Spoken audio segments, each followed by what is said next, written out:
Mesdames, Messieurs, bonjour. Voici les titres du 12h30, production de ce mardi 24 novembre 2020.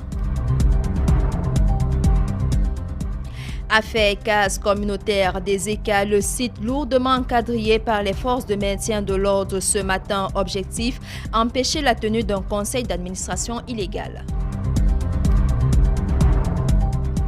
Drame de Malombo, Michelle John, la fille aînée de la naufragée introuvable, parle. Politique, quels grands électeurs à l'ère des régionales au Cameroun, c'est à suivre dans ce journal.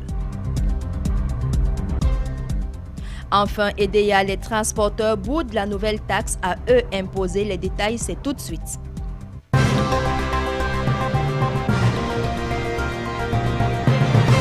Une fois de plus, bonjour. Ezeka, affaire casse communautaire, la bagarre continue toujours ce mardi 24 novembre 2020. Les forces de maintien de l'ordre, police et gendarmerie ont pris d'assaut l'ensemble de l'établissement pour empêcher la tenue d'un conseil d'administration illégal prévu ce même jour qui serait coordonné par le maire de la commune d'Ezeka, Sylvain Tchok. Une situation critique où même la prise de vue quelconque est interdite sur le site Querellé. Nous y reviendrons dans nos prochaines éditions de l'information. Dans la suite de l'actualité, cela fait déjà 14 jours et que le corps de Madame Essogone Ngo-John Esther reste toujours introuvable dans les eaux d'Union. Michelle John, la fille aînée de la défunte, dans cet élément qui suit, dresse l'état d'âme de la famille, sans toutefois omettre de mentionner la manière dont est géré ce drame par les autorités locales et environnantes. Toute la famille est non seulement très fâchée parce que l'État ne s'en mêle plus. Ils nous ont abandonnés,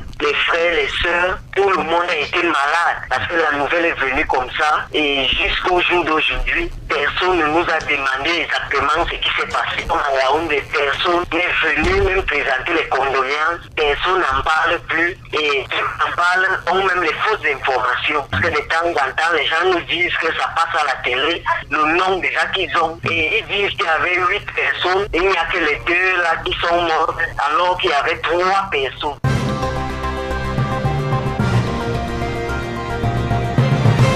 Toujours dans la Sanaga maritime, allons à la découverte d'un homme particulier qui vit pratiquement coupé du reste du monde depuis 7 ans. C'est l'histoire de Blaise Douala, établi sur les terres de la grotte mythique Ngok-Litouba dans l'arrondissement de Nyanon.